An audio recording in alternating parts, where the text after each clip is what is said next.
Olá, boa tarde, boa noite, bom dia, sei lá que horário vocês estão vendo esse vídeo.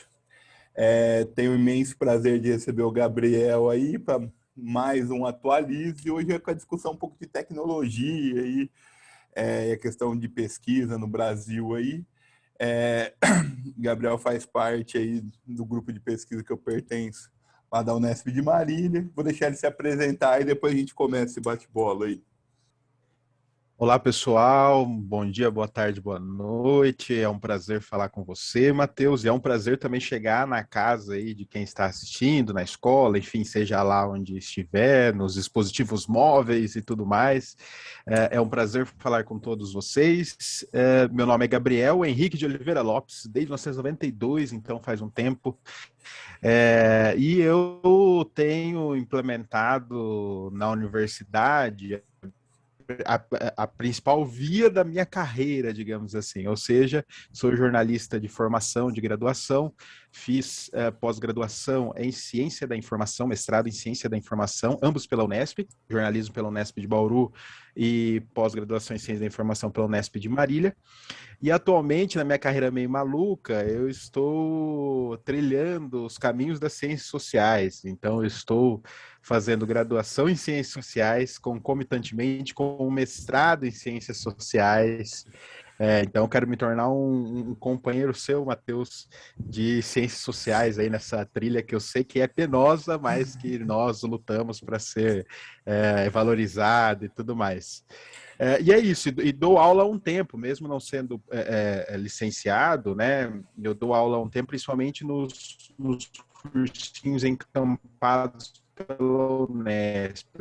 Eu parei de dar aula, principalmente com a pandemia e tudo mais. Fui professor universitário também por um tempo, mas essa questão toda relacionada à pandemia. Bom, enfim, se quiser mais informação, a gente dá aqui, mas eu acho que isso é o essencial. Não, com certeza.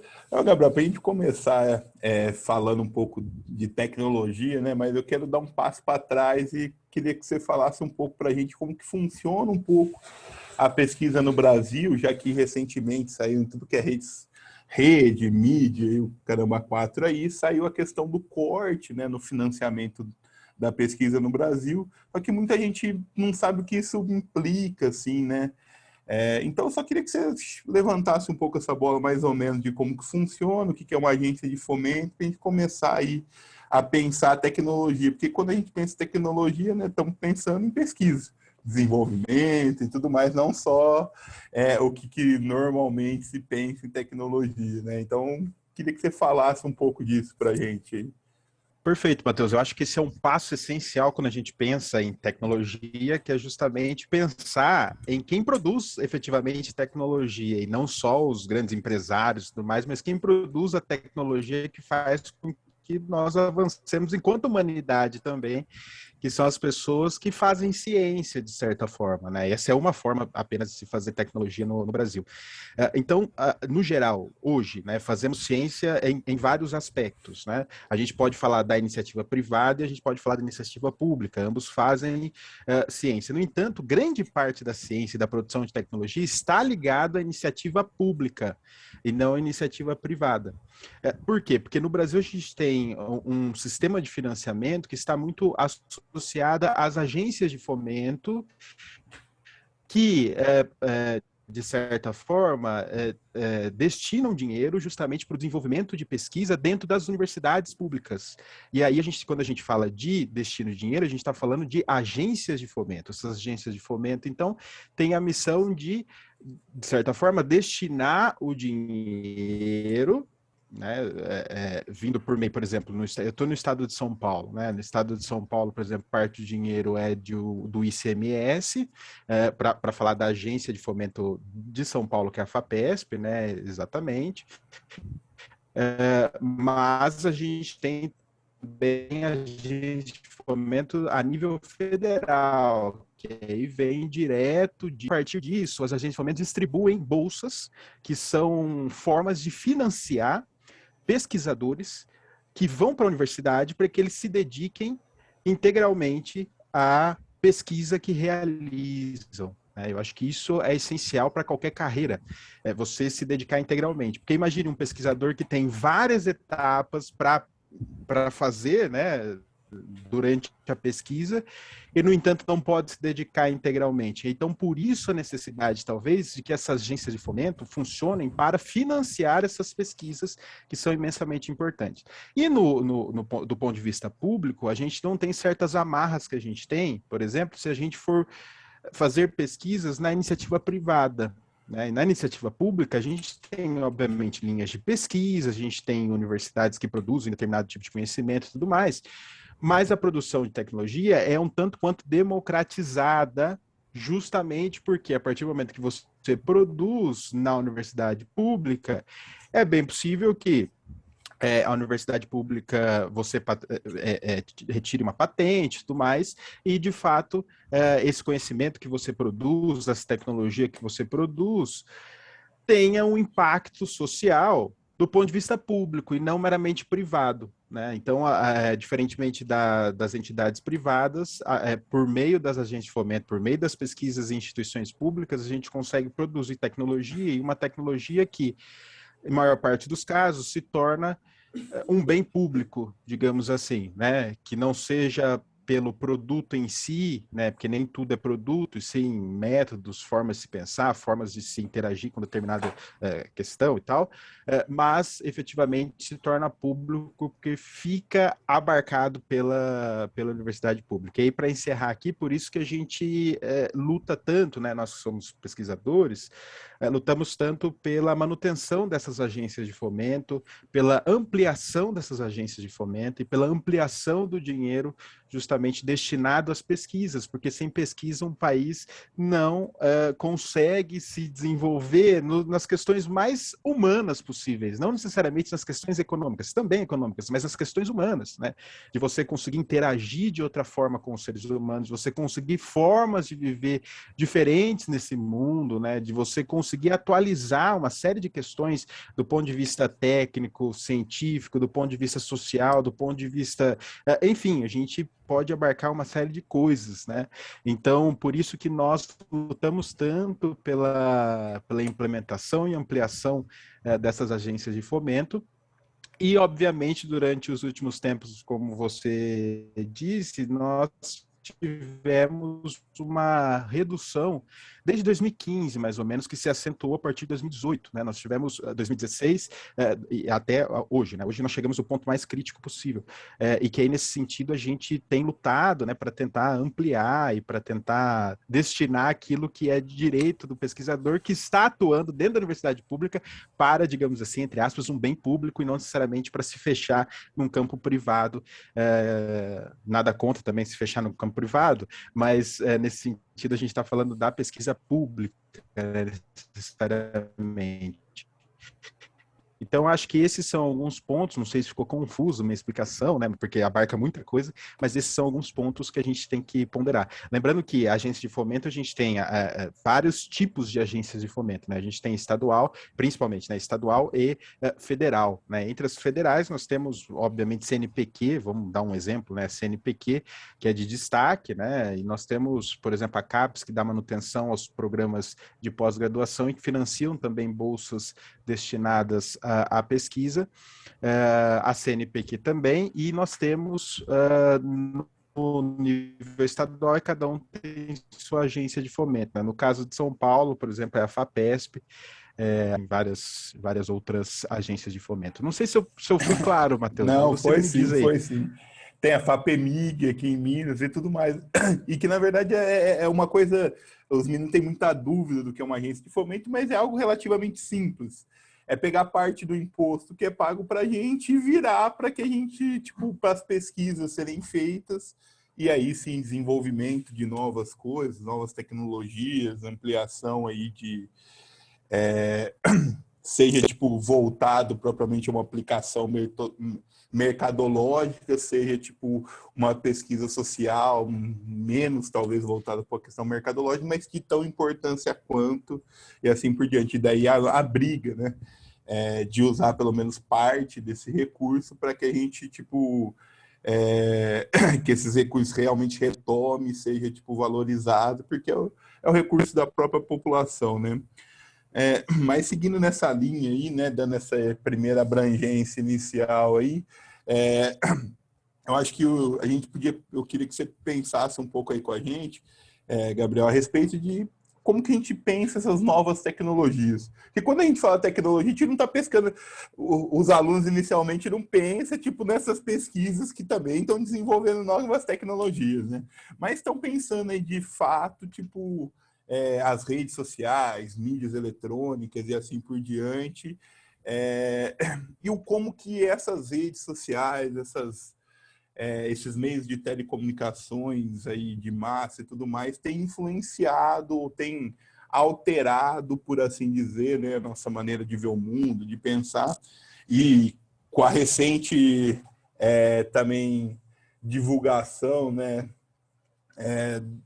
dos empresários do Facebook aí, do mundo virtual, né? Tava até comentando com a minha esposa, falando assim, ó, bem-vindo à Matrix, né? Agora a Matrix tá legalizada, né? Tipo, a Matrix que até então era um sonho, agora os caras estão realmente materializando, né? De todo esse aspecto de você comprar roupa virtual e o caramba A4, eu acho que a gente tava até conversando sobre isso, assim, foi algo que bombou nas internet também, quando fala em tecnologia nesses últimos dias aí, né?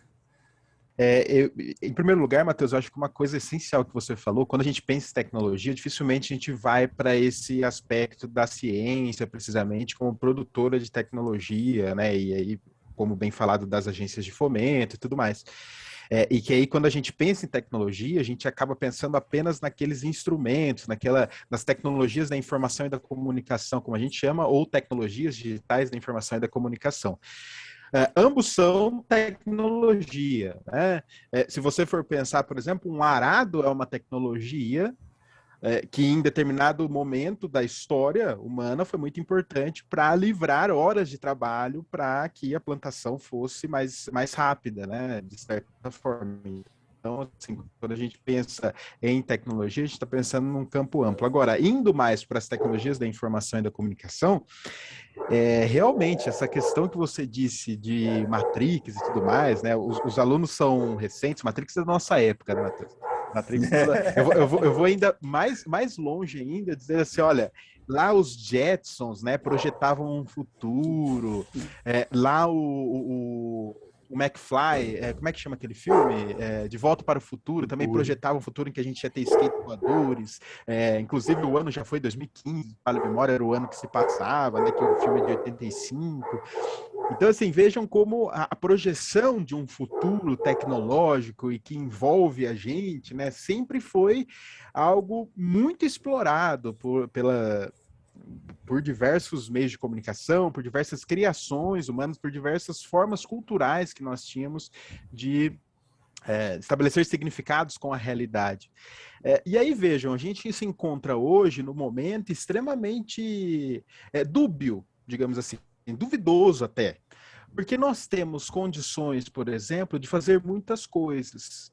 E, no entanto, nós temos certos limites impostos. O que eu quero dizer com isso? Hoje, por exemplo, a gente pode automatizar nossa casa de diversas formas, como era considerado lá nos Jetsons, por exemplo, ou em outras criações. No entanto, a gente vê grande parte das casas, aliás, praticamente todas as casas, não automatizadas, digamos assim. Então, olha, nós temos um problema aí do ponto de vista tecnológico, que tem a ver, por exemplo, com patentes, que tem a ver com toda essa produção que a gente falou no início, que é justamente uma tecnologia que é distribuída de maneira assimétrica. A informação, vamos dizer assim, né, o conhecimento e a tecnologia, ela carrega consigo uma assimetria. O que eu quero dizer com isso? Quero dizer que nem todo mundo, embora a gente conheça, embora a gente tenha meios, né, de se relacionar com o mundo de outra forma por meio das tecnologias, a gente hoje não tem muitas vezes acesso a essa tecnologia. E eu começo depois dessa ilustração dos filmes, mas começo com uma outra ilustração que é bem emblemática, e que aí vai problematizar um pouco a minha fala aqui.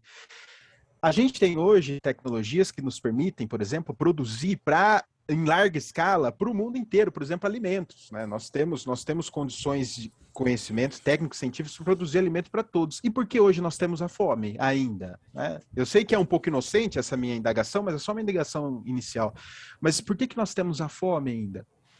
E tudo isso tem a ver com tecnologia, tem a ver com patentes, tem a ver com privatização, assimetrias. A gente está falando de um sistema que se relaciona dessa forma. De uma relação social, aliás, que se estabelece dessa forma, por meio da assimetria, da desigualdade e tudo mais. E a tecnologia, e aqui começa a minha fala sobre a tecnologia, essa tecnologia que você está falando, tecnologia das informações e da comunicação, a tecnologia está inserido nesse processo. A tecnologia que nós conhecemos, eu vou usar o nome TIC, tá? Que é Tecnologias da Informação e da Comunicação. As TIC estão inseridas nisso, elas não são neutras, elas não são meios técnicos meramente que nós utilizamos, aquela velha frase, né? Não é nem para o bem nem para o mal. Não, as TICs respondem a um sistema, respondem a um processo muito amplo de assimetria, de desigualdade e tudo mais. E aí, nós estamos vivendo um momento muito especial, que é justamente esse momento em que nós temos, por exemplo, nossas relações mediatizadas e mediadas por uma série de tecnologias, né? Por exemplo, essa é uma delas. Nós estamos aqui estabelecendo uma conversa por meio de uma plataforma que, de certa forma, está tendo acesso aos nossos cadastros e, de certa forma, está tendo acesso a essa videoconferência. Não quer dizer que eles vão utilizar para determinadas coisas e tudo mais, mas que está tendo acesso à nossa videoconferência aqui, né? Os dados que nós colocamos aqui, por exemplo, para fazer nosso cadastro, ele é, de certa forma, utilizado pela empresa para conseguir realizar algumas predições e para dizer assim, olha, talvez em determinado horário ele use mais, use menos, então ele vai estar em outras plataformas, talvez eu possa explorar uma publicidade aqui nesse horário, talvez eu possa explorar isso, talvez eu possa fazer aquilo. Então, vejam, nós estamos mediatizando, então, a forma como nós nos relacionamos ao mundo, e aí, nesse sentido, as redes sociais, as mídias sociais, essas tecnologias trazem consigo toda essa bagagem então de não neutralidade, essa bagagem então de não meramente instrumentos, mas de plataformas privadas que funcionam com determinados objetivos e que meramente não têm aquela intenção inicial, né? Embora tenha também esse objetivo, mas aquela intenção inicial de simplesmente nos conectarmos.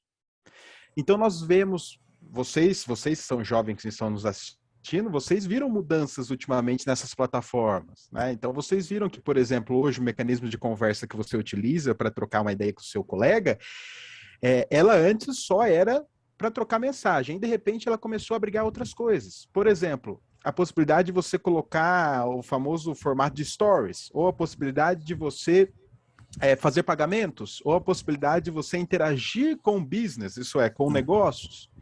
E tudo isso, vejam, como entra num formato. E isso se deu a partir do quê? No WhatsApp, eu estou falando do WhatsApp especificamente, isso se deu a partir da compra, por exemplo, pelo grande conglomerado que é o Facebook, por exemplo, que agora não é mais Facebook, agora vai se chamar Meta, né?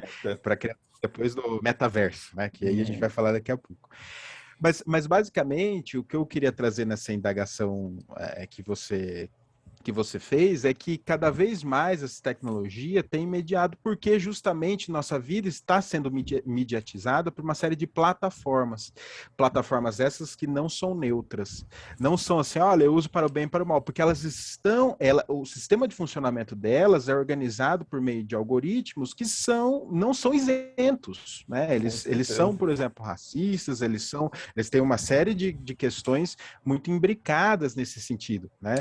Então, é tudo isso que a gente precisa considerar quando a gente pensa em tecnologia, em mídias sociais especificamente. Não à toa, eu acho que a última informação que eu falo, para eu não ficar monopolizando aqui a fala e vocês não dormirem na frente do computador ou do celular e tudo mais, mas não à toa, muita gente, né, pensa que a internet, isso é uma pesquisa muito antiga até, relativamente antiga, mas que a gente evoca sempre porque ilustra muito bem os tempos, né? A internet corresponde meramente às plataformas. Então tem muita gente que acha que o Facebook, por exemplo, é a internet. Por quê? Porque não precisa sair do Facebook.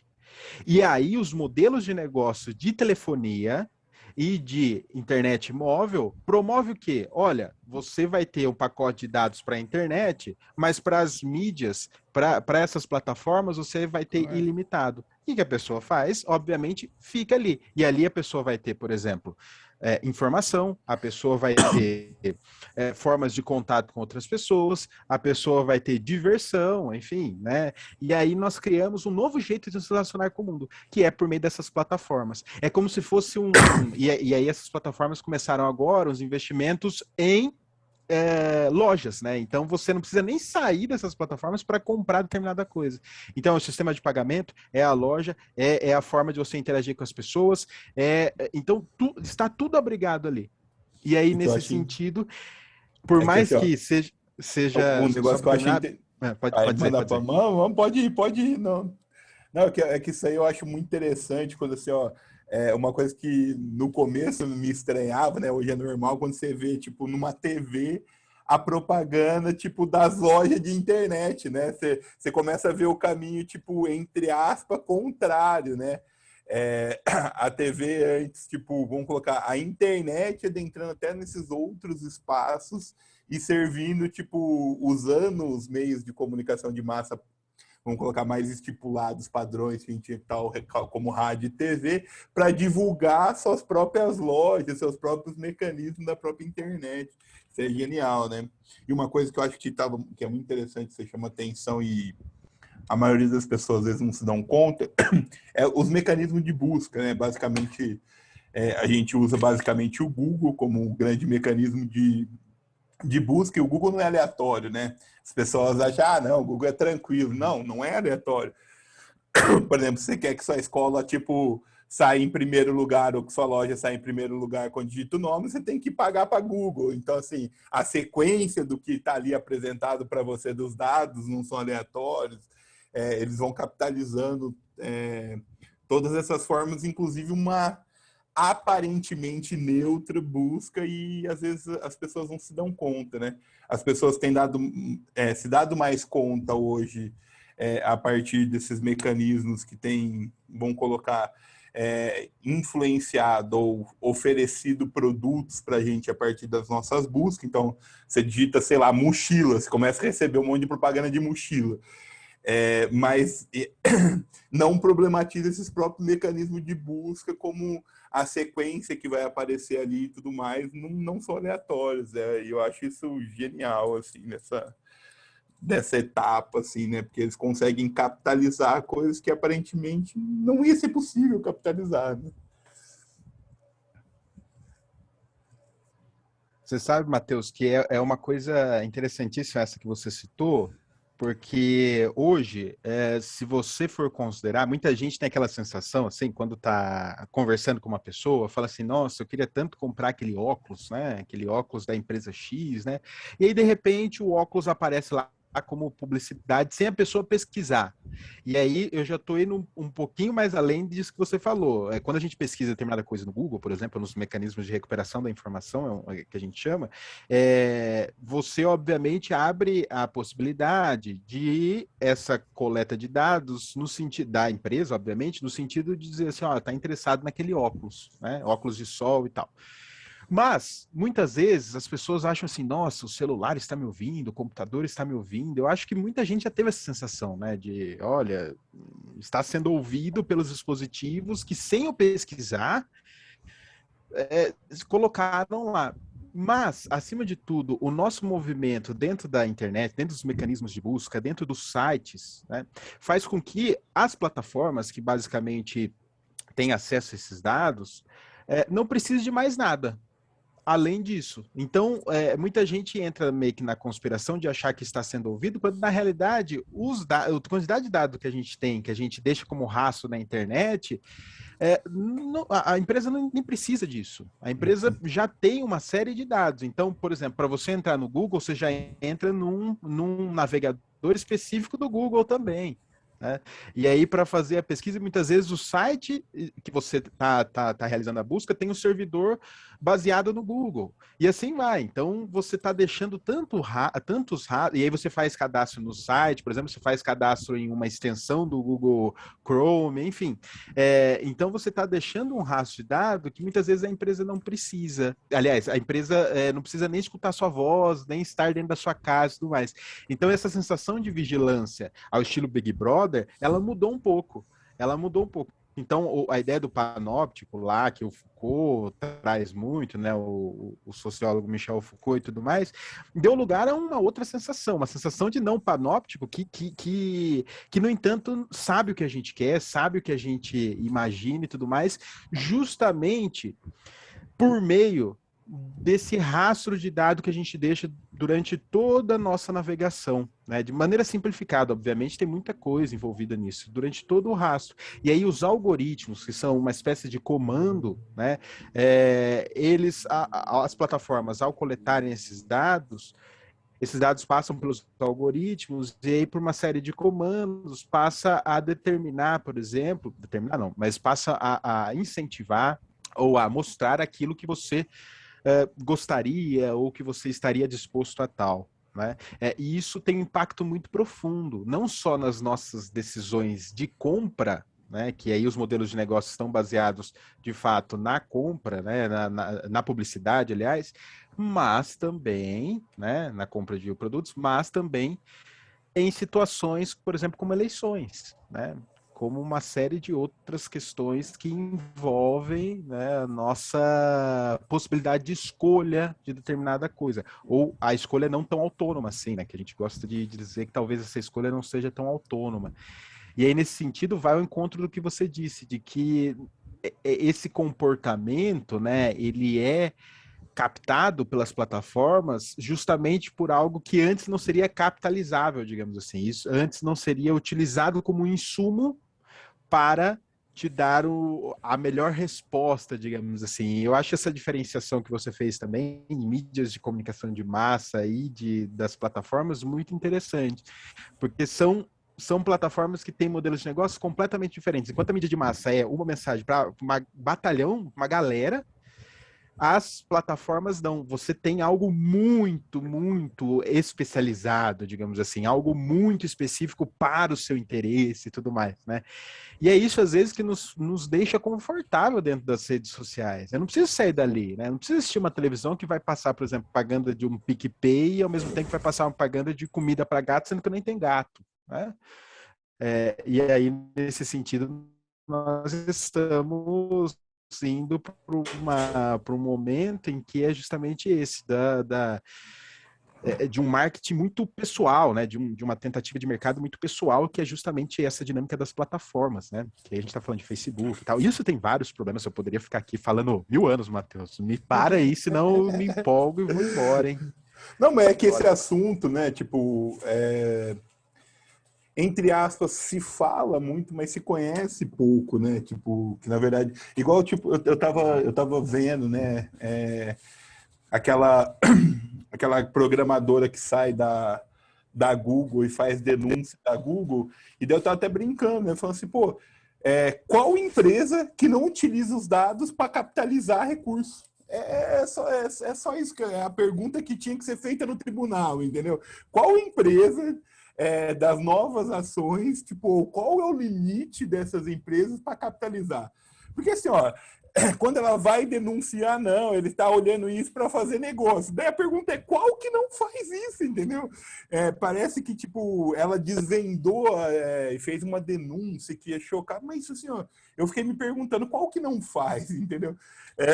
E daí e aí o entendimento mesmo de qual que é o limite que essas empresas talvez teriam e tudo mais, de utilização desses dados, que eu acho que é isso que eu acho que até hoje a gente não tem muito ao certo, né? Porque, tipo, quando eu vejo essas denúncias, eu não cheguei a ler todo o processo e tudo mais relacionado à denúncia do Google, mas eu realmente não consegui dados mais, vamos colocar, mais quentes para entender isso, porque me parece que esses limites não são claros legalmente em nenhum lugar do mundo. E é muito interessante quando a gente vai acionar uma dessas plataformas e a gente faz aí, tipo, o nosso cadastro e aceita os termos do contrato. E os termos do contrato é que poucas pessoas param para ler e tudo mais, mas são claros ao dizer que vão utilizar aquilo que a gente faz para, tipo, vamos colocar recursos financeiros ou capitalização e qualquer coisa do tipo, né? Então, assim, eu fiquei me perguntando muito nisso e eu acho que esse aí é um assunto que tem, vamos colocar, movimentado muito. E eu acho que é um assunto que a gente está precisando debater, porque realmente a gente precisa entender um pouco qual que são esses limites, como que essas coisas realmente funcionam. Eu acho que a gente não tem essa clareza ainda. O que você acha disso, Gabriel? Porque eu, particularmente, assim, ó... Você sabe, Matheus, que a gente tem realmente um problema aí que aí envolve Estado, envolve muita coisa. Por quê? Porque, ó, basicamente, vamos pegar um país como o Brasil, né? Boa parte dos brasileiros, por exemplo, tem celular, né? Smartphones. Então, eles acessam, cerca de 98% das pessoas que acessam a internet acessam pelos smartphones.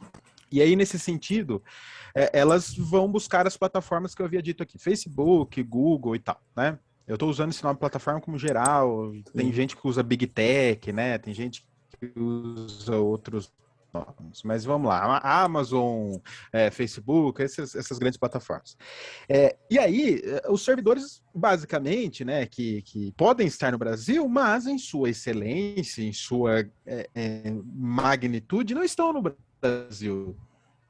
E aí, como é que a gente vai falar qual que é o limite, digamos assim, para uma empresa privada que não está nem situada no Brasil? E aí, por isso, vem uma tentativa, né, do Estado brasileiro, seja lá qual Estado for, de tentar, de certa forma, dar certos limites a essa captação de dados, esses vazamentos de dados por legislações. Então, o que ocorre? Pelo Estado não ter, de certa forma, o controle e a soberania nacional em torno, né, da internet ou desses mecanismos, dessas plataformas, se busca legislações, como várias que foram aprovadas. Vou dar alguns exemplos aqui: Marco Civil da Internet, LGPD agora, Lei Geral de Proteção de Dados, né, que procura limitar um pouco a atuação nesse sentido. Mas, de fato, a gente não tem assim um grande debate sobre a privacidade dos dados e a questão de proteção dos dados mesmo, né? Nós não sabemos o que está sendo feito com os nossos dados, nós não sabemos quais são os dados, embora estejam, muitas vezes, não todas, mas muitas vezes nos termos de uso lá. A gente talvez saiba que dado será coletado, mas não sabe o que será feito com esse dado. Assim, todo mundo acha, por exemplo, muitas vezes, que o Facebook vende os dados. Não é bem assim, não é bem assim. O Facebook, na realidade, tem um mecanismo mais complexo ainda. Ele não vai vender seus dados, mas ele vai utilizar seus dados como predição de um comportamento que pode ser futuro, inclusive, né? Então, por exemplo, entrando numa loja, você pode ter, pelo cruzamento daquilo que nós chamamos de Big Data, ou grande quantidade de dados, né? Você pode ter a conclusão de que as pessoas procuram tal e tal produto, nada a ver, um produto, sei lá, comida para gato e smartphones, né, lá no grande magazine, e no hipermercado e tudo mais, pode estar relacionado com uma futura pretensão de ter filhos, sei lá, né, uma futura pretensão de gastar mais com doce, né, sei lá. E aí você vem e tá lá. Então tudo isso, ele é conquistado por meio de uma série de questões algorítmicas, mas que dá de fato essa noção que é justamente a utilização dos nossos dados. E aí a gente não sabe muito bem esses dados, quais são os limites dessas plataformas. Embora as plataformas se esforcem para explicar, nem sempre essa explicação ela é suficiente, no sentido de que o que nós precisamos enquanto seres humanos para utilizar uma plataforma que foi criada por seres humanos. Nós precisamos dar os nossos dados para que isso se converta em compras, isso se converta em mais capital de alguma forma, para que a gente consiga utilizar. Não à toa as plataformas são gratuitas. Não há nada nas relações sociais que nós vivemos hoje que possa comportar algo gratuito de tamanha magnitude, que aí, de fato, esses mecanismos acreditam na missão deles, obviamente, de que eles precisam ter algo, né? E esse algo, de fato, é esse mecanismo de predição, digamos assim, né? De tentar prever, de tentar antecipar, de tentar mapear esse comportamento do usuário para que isso se reverta em algo mais capitalizável. E aí vem todo o engendramento, né? Nós temos grandes plataformas, por exemplo, saindo do ramo da tecnologia indo para infraestrutura, perdão, para logística. Então, por exemplo, o que é, por exemplo, o interesse da Amazon nos Correios Brasileiros, né? É justamente essa tentativa de encurtar cada vez mais esse movimento, né, entre produção, compra e destinação do produto, né? É aquilo que a gente chama dentro você vai me entender, Matheus, mas esse da teoria econômica ou da economia política, talvez, né, de rotação do capital, né? Então, tempo de rotação do capital. Então, desde a produção até o consumo e retorno à produção desse capital, né? Enfim, extração de formas de trabalho, e essas grandes empresas, com essas predições de consumo, com essa tentativa de fato, mapear o comportamento, consegue acelerar essa rotação, né? Então, consegue fazer com que a gente faça mesmo esse movimento muito rápido e que o capital esteja cada vez mais disponível mais rapidamente. Então, não só das empresas de tecnologia, né? A gente está falando de um conjunto de coisas necessários para essa rotação, né? Que a gente chama desse grande conjunto que compõe aquilo que nós vamos chamar, no final das contas, de capital. Mas, acima de tudo, por isso que as empresas de tecnologia, né, são as mais valiosas, né, justamente porque elas auxiliam nesse processo, hoje em valor de mercado, claro, eu estou falando, né, elas auxiliam nesse processo, talvez, né, de aceleração do capital. E aí, nesse sentido, isso é eficiente tanto para a indústria que está lá produzindo, quanto justamente para os serviços que estão oferecendo determinados serviços, quanto para as próprias empresas de tecnologia. E aí, nesse sentido, as empresas de tecnologia hoje têm aspecto estratégico, central, né? E por isso que elas são as mais valiosas. É óbvio que, aí eu reitero, isso é só uma interpretação possível, né, dessas empresas de tecnologia. E aí, quando eu digo empresas de tecnologia, a gente está falando basicamente naquelas que são as maiores, né? Se você for lá ver o ranking das mais valiosas, não vai sair disso, vai ser Apple, Amazon, tem a chinesa, que eu não me lembro agora o nome dela, Tencent, um negócio assim, mais ou menos isso. Nós temos o Facebook, que agora é Meta, né, que tá tentando vai tentar promover uma outra experiência, né, cada vez, pelo que eu entendi, mais imersiva ainda. Então, cada vez mais a vigilância, digamos assim, do Papnóptico é uma vigilância ligada, talvez, né, aí uma ilustração, mas talvez ligada a um processo de extrair dados de todas as formas, tanto no seu estudo, né, por ser uma coisa imersiva, tanto no seu estudo que você procura essas plataformas para estudar, quanto na sua diversão, que você procura essa plataforma para diversão, quanto para relacionamento, que você procura essas plataformas para relacionamento, então de todas as formas, né?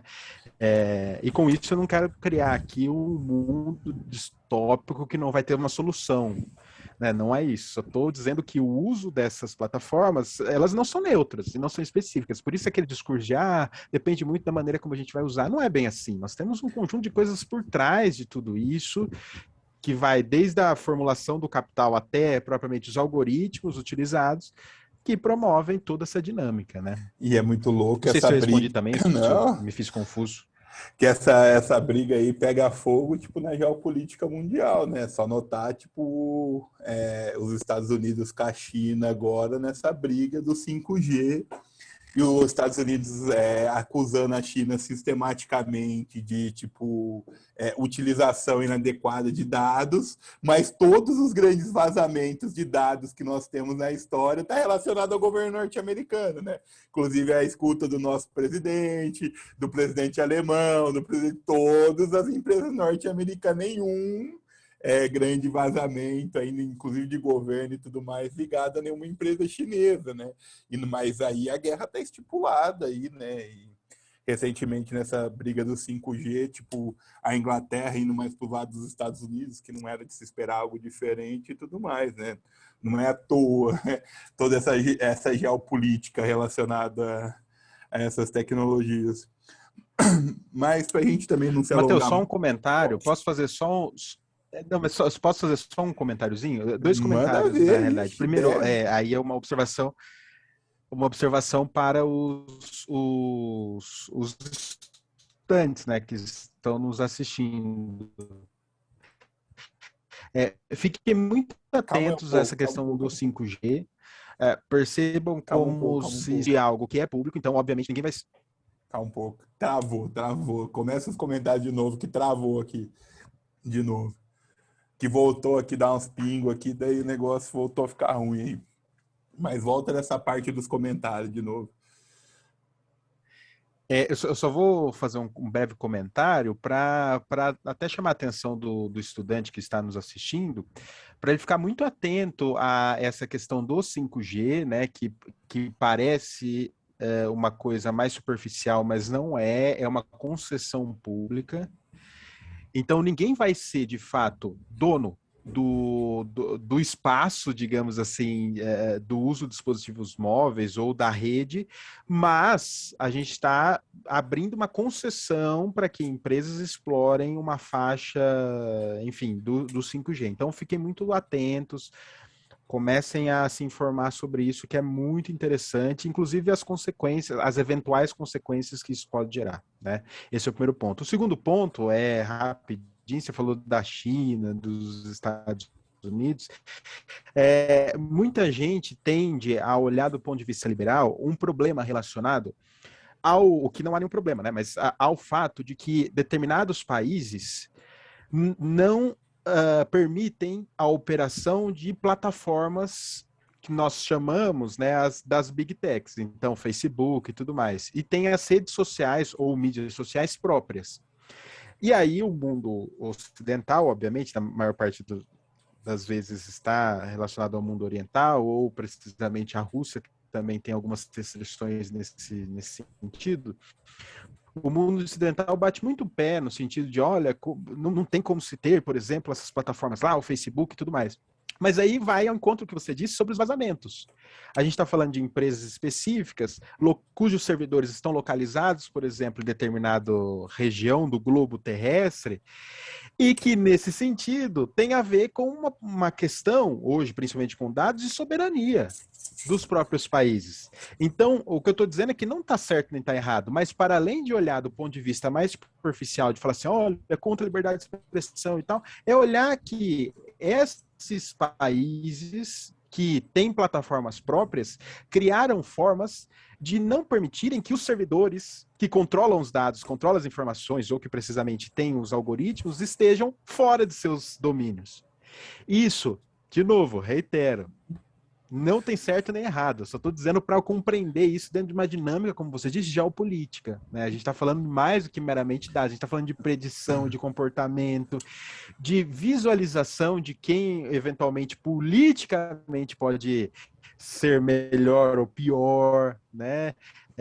E aí, como dica, para terminar esse meu comentário, como dica, bom, tem várias dicas aqui de produções, né, de livros de produções, mas assim, eu aconselho assistir algo que é bem breve, que é o Privacidade Hackeada, que é um documentário da Netflix, que é bem interessante, que conta essa questão de vazamento de dados e a influência desses vazamentos de dados, né, de uma plataforma específica que é o Facebook, por uma empresa que faz esses disparos, né, massivos, em favor, obviamente, da eleição do até então presidente norte-americano, Donald Trump.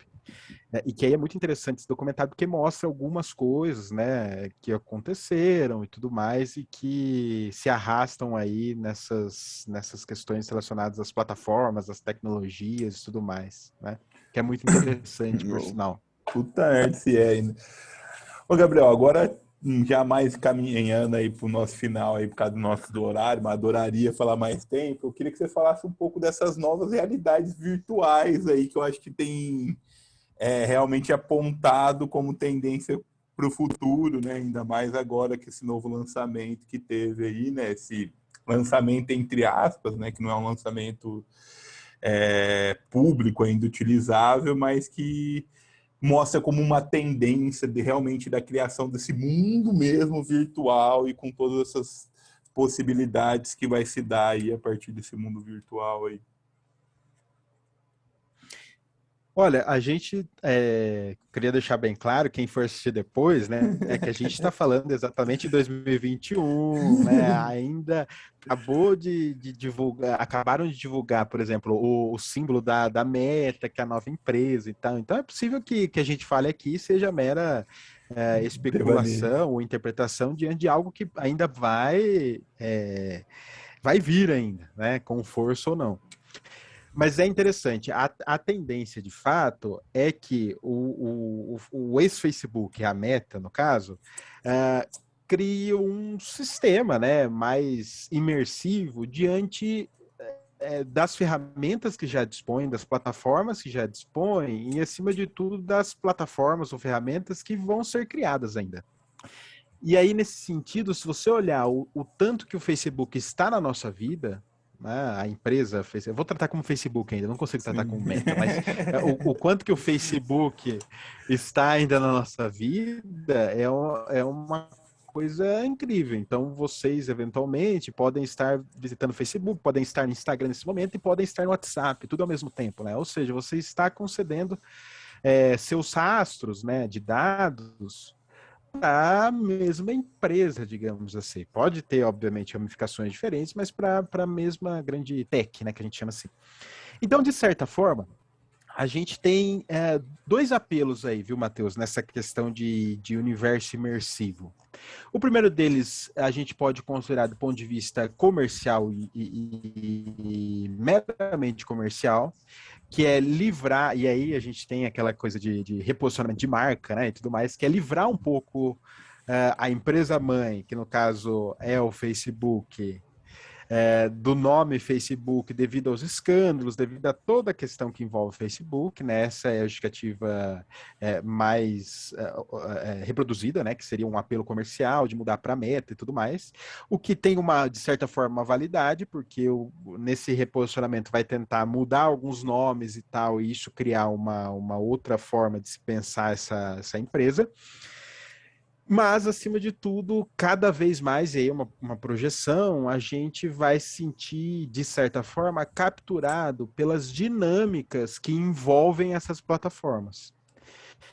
E aí a gente tem que tomar muito cuidado com a forma que nós vamos interagir com esse novo ambiente imersivo, que pode não dar certo, né? Pode simplesmente chegar a um ponto de que será imersivo demais, ou será criado um metaverso, que eles chamam, né? Mais complexo do que propriamente a realidade concreta estabelece.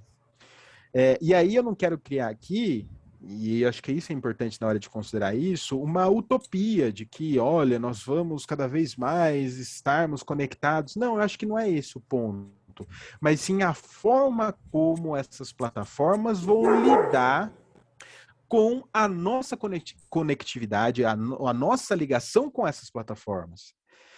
Porque isso pode mudar essencialmente, por exemplo, a forma de se realizar esse mapeamento de comportamentos, a forma com que nós podemos mapear essa nossa, entre aspas, experiência, eles gostam disso, o mercado gosta disso, essa experiência de consumo, né, dentro desse universo, e as formas que vão ser criadas. Ninguém sabia, por exemplo, em 2014, que o WhatsApp ia permitir pagamentos. E veja, isso se deu devido à forma com que os negócios entraram no WhatsApp, e era muito mais simples para o WhatsApp criar um novo flanco de negócio, que era justamente esse de permitir o pagamento, e aí você não precisa sair para o seu banco, você não precisa sair para utilizar o Google Chrome como plataforma, aliás, como navegador, para acessar o seu banco. Então, vejam, de certa forma, é uma concorrência entre as grandes techs no momento de monopolização cada vez mais. Então, esse metaverso, para além da questão comercial, tem uma questão também de tentar fazer com que a gente fique cada vez mais imersivo, mas, acima de tudo, que as formas de captação e de capitalização, como você disse, talvez mudem um pouco. E é isso que a gente tem que ficar atento, entendeu? E aí, talvez isso que os governantes têm que ficar atento, e aí todo mundo tem que ficar muito atento a isso, né? Que Não, aí são só Gabriel, devaneios, pode não ser nada disso, né? né? Na verdade, eu queria te agradecer. Eu vou ser obrigado a cortar por causa do avanço da nossa hora aqui. Queria te agradecer muito. Conversa maravilhosa aí. Espero que a gente possa repetir outros espaços aí. Muito obrigado aí. Seja bem-vindo aí sempre que quiser. Tiver algo aí para trazer para a gente, fica à vontade aí. Estou à disposição aí. Obrigado mesmo. Valeu, agradeço, viu, Matheus? Valeu, galera. Um abraço a todos e tomara que essa conversa tenha servido para alguma coisa aí, para quem sabe confundir mais ou fazer mais questões, né, e tudo mais. Que é o mais importante, né? Sempre confundir um pouco mais. É lógico, lógico.